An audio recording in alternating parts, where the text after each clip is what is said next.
We're going to go through a quick and easy 10 to 15 minute lower body and a little bit of spine mobility routine to perform pre-run.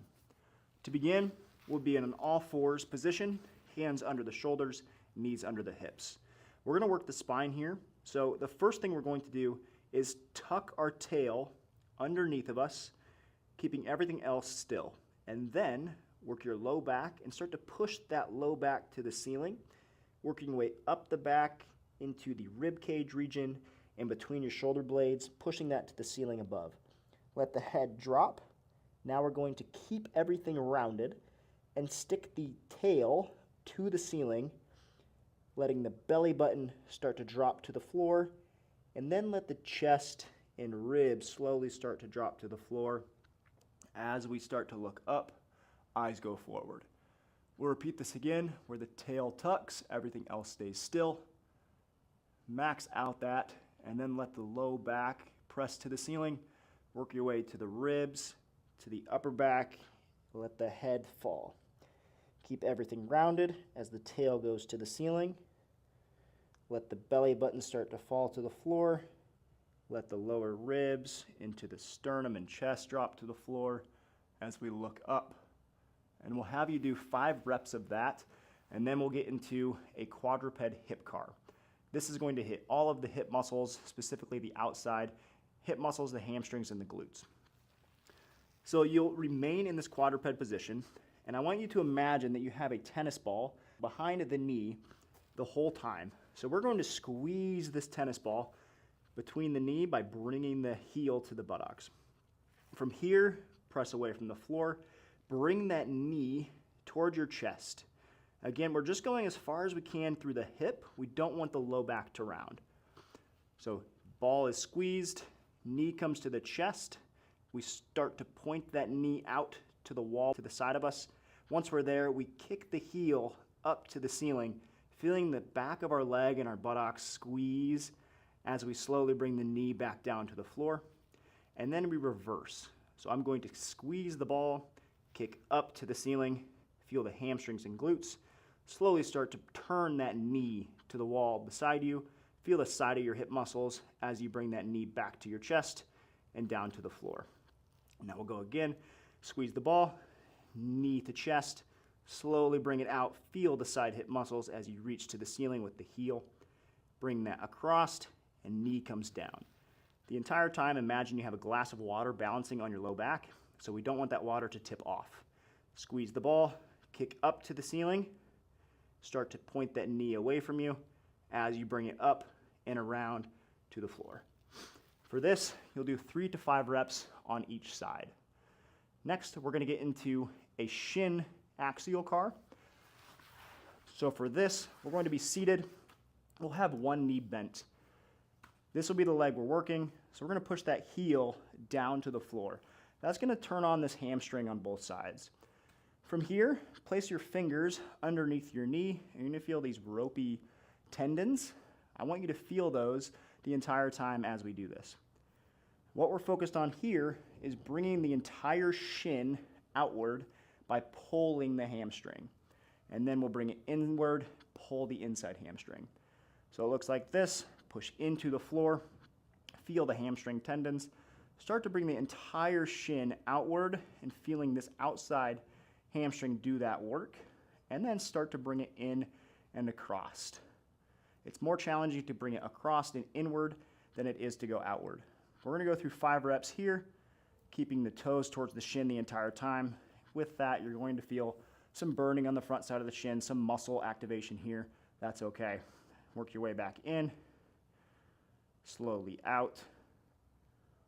Feel the hamstring tendon, slowly in, and again, slowly out, and back in. So 5 reps on each side there. Now from here, we're going to get into a ankle CAR. So position looks relatively the same. We'll start in this position. You can support the thigh and lift the foot off the floor. From here, you're going to imagine you have a whiteboard marker or a dry erase marker on the big toe, and we're going to draw a big circle with our ankle and our foot. So I'm going to start by letting the foot come in towards the big toe, Feel the inside ankle muscles and then point to the ground, foot to floor. You're gonna feel the lower calf muscles. Work your way out with the pinky toe and drawing that toes to the shin is your halfway point. And then we reverse. We go out to the right with our pinky toe, down to the floor, feel that lower calf.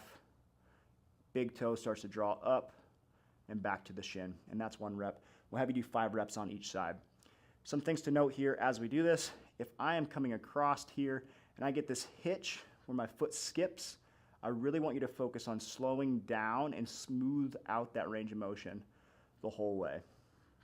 From here, we're going to get into some half kneeling work where we work our hip flexor as well as the hamstrings. For this next one, we're going to need 2 dowel rods or something to hang on to in front of you. You can use a coffee table, a chair, whatever you have at home. But we're going to press these dowels down into the floor and give myself a little bit of a forward lean. From here, we're working this front leg, the front hip muscles. So we're going to lean forward, push into the dowels, drive those to the floor, and then we're going to think about making our foot light, lighter, and lightest. So it looks like this. We press into the floor, I'm scooping my hips underneath me, and then I'm going to lift my foot, make it lighter off the floor, lighter and lightest. Slowly back down. And again, repeat. We're not moving back and forth, we're staying still like a statue. Start to drive that foot off the floor, make it light, lighter, lightest. Feel that front of the muscles on the hip. And then repeat. Light, lighter, lightest. Now that foot might feel like it's in concrete, that's okay. Just means we need to work a little bit of end range strength. So again, light, lighter, lightest. And you would repeat that on both sides, go through about 5 reps on each leg. Now the next thing we're going to do with this position is use these dowels to push into the floor, and we're going to be working the backside leg, specifically knee flexion. So bringing that heel towards your buttocks. We're going to start with a little bit of forward lean, pushing into the floor with those rods.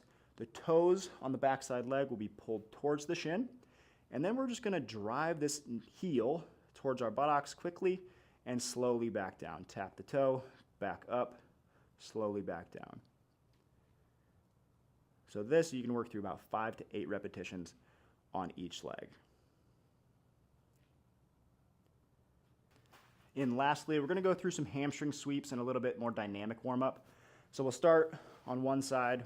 Hamstring sweep, you'll start with heel contact with the ground.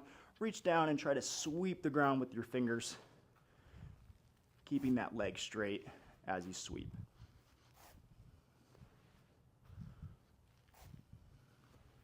So hamstring sweep, about 10 to 20 steps. So after we do some hamstring sweeps, we're going to get into some heel-toe marches. We're going to begin by stepping with the right foot. Bring that left knee to your chest. Here, right arm goes to the ceiling. And then heel-toe, switch, reach, reach. And what we're feeling for here as we do this is a nice contraction on this side hip flexor, keeping that knee high, and then also this leg, the glute and the hamstring on this side. So we should feel that as we step. Some nice contraction here and solid glute on that downside. You'll do about 15 to 20 steps for each leg. So after you do that, you can work into some pogo hops. And I like to just go double leg pogo hop, soft bend in the knee, but not too much knee bend. We want all of the force and the bounciness to come from our ankles and our calves. So soft bend in the knee, we're gonna go 30-second pogo hops, quick off the floor. After about 30 seconds here with 2 legs, you'll switch over to your right, 15 seconds. Try to keep that same cadence, that same quickness off the floor for 15. After 15 seconds, you'll switch to the left. And again, keep that same cadence as you hop, keeping a nice stiff lower leg, let all the action happen from the calf. So there you have a pretty quick and easy 10 to 15 minute mobility routine that you can do pre-run. Now, if you noticed any cramping or pain or discomfort during any of those movements, feel free to reach out. Just reply to this email or shoot me a DM at Dr. Kyler Case on Instagram. I'm happy to help, and I look forward to seeing you guys at the next one. If you guys couldn't make this one, I look forward to seeing you again here in about a month. So stay moving, stay mobile, and run fast.